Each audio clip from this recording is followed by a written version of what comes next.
बिस्मिल्लाहिर्रहमानिर्रहीम। अस्सलाम वालेकुम dear student, welcome to my channel pathway to success.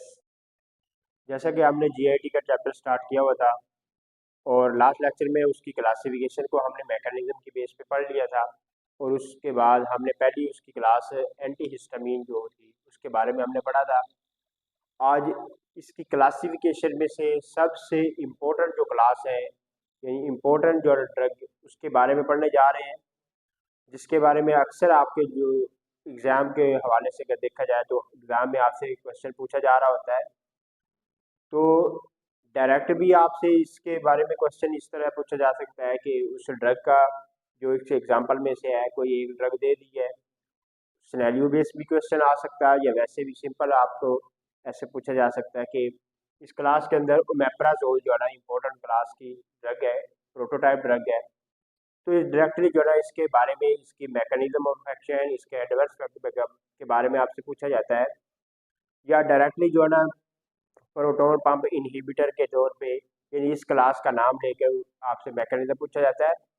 तो एग्जाम पॉइंट ऑफ व्यू भी इम्पोर्टेंट है और डेली लाइफ में भी आपका इसका यूजेस बहुत ज़्यादा देख रहे होंगे। तो इसलिए आज का इम्पोर्टेंट बहुत ज़्यादा इम्पोर्टेंट है, आप लोगों ने इसको अच्छे तरीके से समझना है। इससे पहले अगर आपने क्लासिफिकेशन वगैरह या आप बेसिक फार्माकोलॉजी के नहीं देखा तो आप इससे पहले वाले लेक्चर ज़रूर देख लें। तो हम स्टार्ट करते हैं।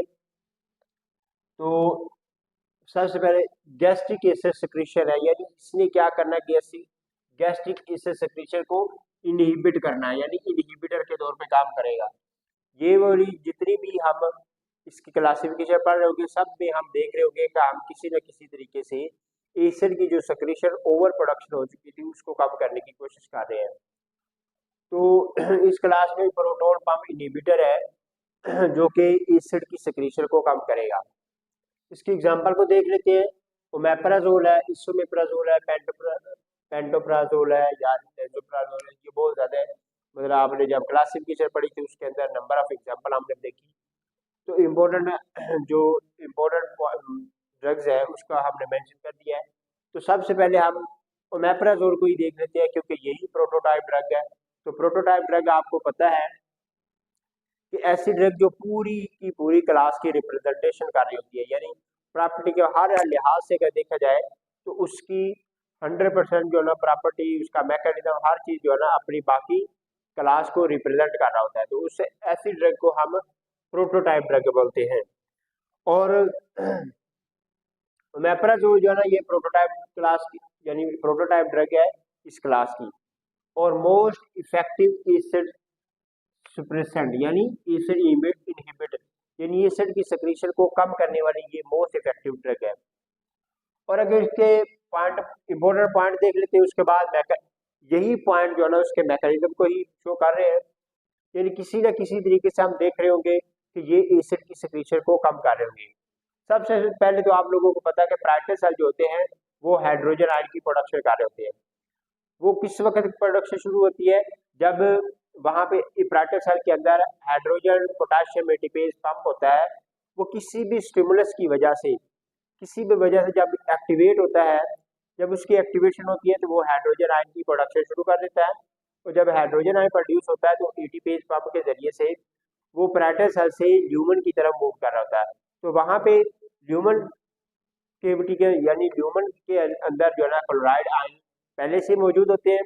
तो हाइड्रोजन आयन जाके उसके साथ रिएक्शन करके एक्सिल की प्रोडक्शन यानी एक्सिल में कन्वर्ट हो रहा है।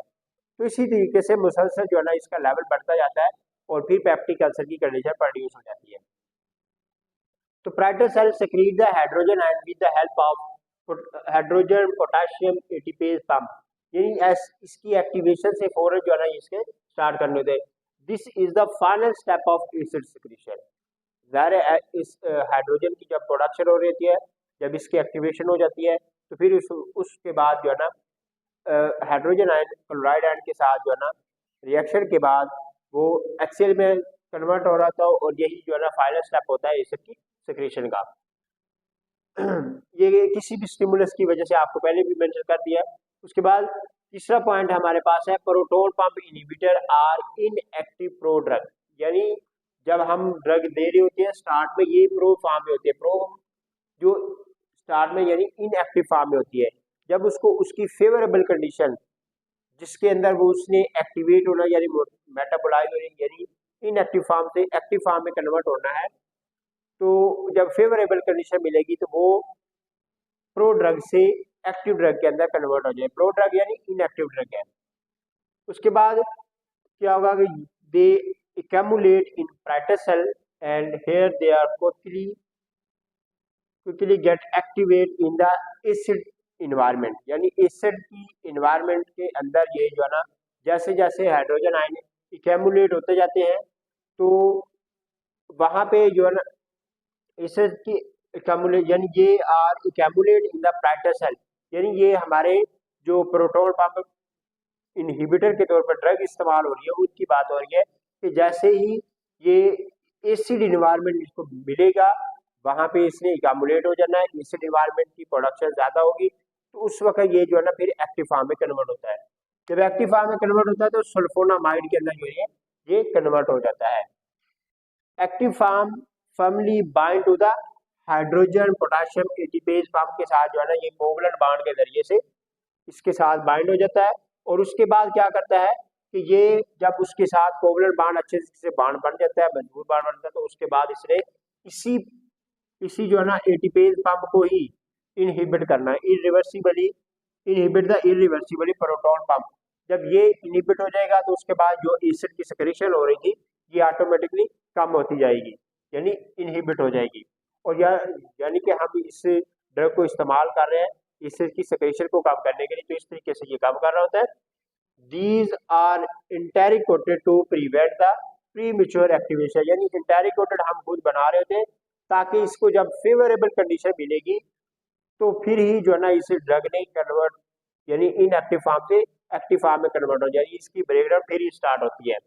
Proton pump should inhibitor should be taken 1 hour before food. तो आपको पता है कि जब भी हम मेप्राजोल की क्लास में से कोई भी ड्रग दे रहे होते हैं तो पेशेंट को जरूर बता रहे होते हैं कि आप लोगों ने ये खाने से यानी नाश्ते से पहले खाने से पहले 1 घंटा आधा घंटा पहले लेना होता है। उसकी मकसद सिर्फ यही होता है कि उस वक्त जो है ना मैक्सिमम एसिड की सेक्रेशन हो चुकी होती है यानी कंसंट्रेशन उसकी एसिड की ज़्यादा होती है, तो उस वक्त जो है ना इसके चांस ज़्यादा होते हैं कि ये फौरन एक्टिव फॉर्म में कन्वर्ट होने के बाद अपनी एक्टिविटी शो कर दे। तो यहाँ तक जो इसके इम्पोर्टेंट पॉइंट थे हमने इसको देख लिया। अब इसके बाद नेक्स्ट हमारे पास इसका मैकेनिज्म हम देखते हैं। तो इसका मैकेनिज्म हम देख लेते हैं। अगर एक लाइन के अंदर आपको इसका मैकेनिज्म समझना होगा तो ये किस तरह होगा कि मेप्राजोल यानी प्रोटॉन पंप इनहिबिटर के तौर पे जो ड्रग इस्तेमाल होती है उसको हम मेप्राजोल को फॉर एग्जांपल हम ले रहे हैं, तो मेप्राजोल जो है इनएक्टिव फॉर्म में है तो ये कन्वर्ट होता है एक्टिव फॉर्म में, तो ये सल्फोनिक एसिड के अंदर पहले कन्वर्ट होगा सल्फोनिक एसिड के अंदर और फर्दर इसकी कन्वर्जन हो जाती है सल्फोनामाइड के अंदर। जब इसके अंदर कन्वर्ट होती है तो उसके बाद यानी अब ये एक्टिव फॉर्म में चला गया है। अब ये एक्टिव फॉर्म जो होगी ये इसके हाइड्रोजन पोटेशियम एटीपेज फॉर्म के साथ जो है ना कोवलेंट बॉन्ड बनाएगी और उसके बाद जो है ना ये हाइड्रोजन एटीपेज फॉर्म को ब्लॉक कर देगी, तो इसकी वजह से एसिड की जो सेक्रेशन थी वो ऑटोमेटिकली ब्लॉक हो जाएगी। तो इस तरीके से अपनी ये एक्टिविटी शो कर रहा होता है। तो ये डायग्राम की फॉर्म में भी आप देख रहे हैं ये प्राइटर सेल है, तो ये एटीपेज पंप है, ठीक है। यहाँ पे कोवलेंट बॉन्ड बनाएगा ओमेप्राजोल। जब इसके साथ ओमेप्राजोल कोवलेंट बॉन्ड बनाएगा तो यहाँ से जो हाइड्रोजन रिलीज हो रहा था यहाँ तक आ रहा था और यहाँ पे Cl यानी क्लोराइड आयन मौजूद थे तो उसके साथ रिएक्ट करके HCl में कन्वर्ट हो रहे थे, तो फिर ये ब्लॉक हो जाएगा, ठीक है। तो इस तरीके से ओमेप्राजोल यानी प्रोटॉन पंप इनहिबिटर अपनी एक्टिविटी शो कर रहे होते हैं। चाहते कि इंपॉर्टेंट पार्ट देख लेते हैं कि PPI required acid to activate, यानी प्रोटॉन पंप इनहिबिटर को एक्टिवेट होने के लिए एसिड की कंसंट्रेशन यानी एसिड इन्वायरमेंट एसिडिक इन्वायरमेंट होना जरूरी है। और एंटासिड या हिस्टामिन ब्लॉकर के तौर पे अगर जो ड्रग इस्तेमाल हो रही है उसका काम क्या होता है कि वो एसिड की सिक्रीशन को कम कर रहे होते हैं। जब इनके साथ हम अगर पीपीआई को हम यानी प्रोटॉन पंप इनहिबिटर को साथ दे देंगे तो फिर क्या होगा, क्योंकि ये एसिड की सिक्रीशन को कम कर रहे हैं तो फिर इसकी क्या होगा कि इसकी एक्टिविटी डिक्रीज हो सकती है क्योंकि ये एक्टिवेट प्रॉपर तरीके से नहीं हो पाएगा। एक्टिव फॉर्म में जब तक नहीं आएगा तो उस वक्त तक जो है ना ये अपनी एक्टिविटी शो नहीं करेगा। तो इसलिए कभी भी हम एंटीसिड या हिस्टामिन ब्लॉकर के साथ पीपीआई या प्रोटॉन पंप इनहिबिटर को कॉम्बिनेशन में नहीं दे रहे होंगे, क्योंकि इसकी एक्टिविटी के ऊपर जो है ना इफेक्ट पड़ रहा होगा। उसके बाद इसके यूजेस आगे इंपॉर्टेंट यूजेस देख लेते हैं।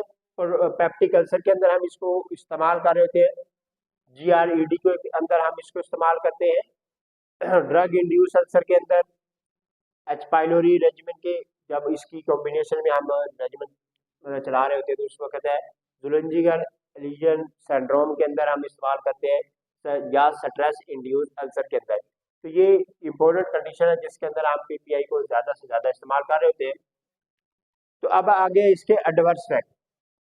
जब हम इसको लॉन्ग टर्म के लिए ज़्यादा देर के लिए किसी भी पेशेंट को रिकमेंड करते हैं तो फिर क्या होता है कि बार जब हम लॉन्ग टर्म के लिए लिए हैं तो एसिड की सिक्रीशन कम हो रही है, यानी वो एसिड सुप्रेस हो रहा है।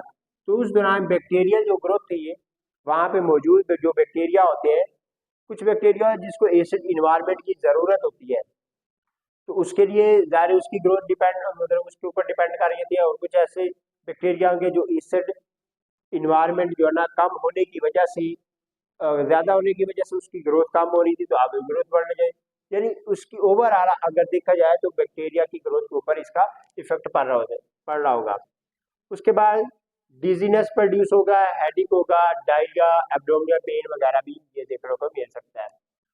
उसके बाद जब एसिड की सुप्रेशन ज़्यादा से ज़्यादा यानी एसिड सुप्रेस हो रहा है, यानी एसिड की सेक्रेशन कम हो रही है, तो विटामिन B12 वगैरह हम जब किसी भी डाइट की फॉर्म में या हम टैबलेट की फॉर्म में हम दे रहे होंगे तो उसकी जो क्या है कि एब्जॉर्प्शन कम हो जाएगी। जब उसकी एब्जॉर्प्शन कम हो जाएगी तो ओवरऑल हमारी बॉडी के अंदर विटामिन B12 की कमी हो जाएगी, यानी उसकी डेफिशिएंसी देखने को मिल रही है। उसके अलावा acid is also required for absorption of magnesium, calcium और आयरन वगैरह। इसकी भी जो है ना एब्जॉर्प्शन के लिए ज़्यादा से ज़्यादा एसिड की ज़रूरत होती है। तो जब एसिड ही कम हो गया तो ये कैल्शियम, मैग्नीशियम और आयरन वगैरह की हमारी बॉडी के अंदर डेफिशिएंसी हो जाएगी। तो इसकी वजह से एनीमिया भी हो सकता है, ऑस्टियोपोरोसिस हो सकती है, या आगे लिखा हुआ है कि लॉन्ग टर्म के लिए जब इस्तेमाल करते हैं तो ऑस्टियोपोरोसिस बोल सकते हैं, जिसकी वजह से कैल्शियम, मैग्नीशियम हमारे जो है ना बोन्स वगैरह के अंदर इसमें डेफिशिएंसी आती है। तो थोड़ा सा भी प्रेशर अप्लाई होने की वजह से बोन फ्रैक्चर हो सकती है। तो इसलिए ऑस्टियोपोरोसिस का ज़्यादातर जो है ना एल्डरली पेशेंट के अंदर हमें ये एडवर्स में देखने को मिल सकता है।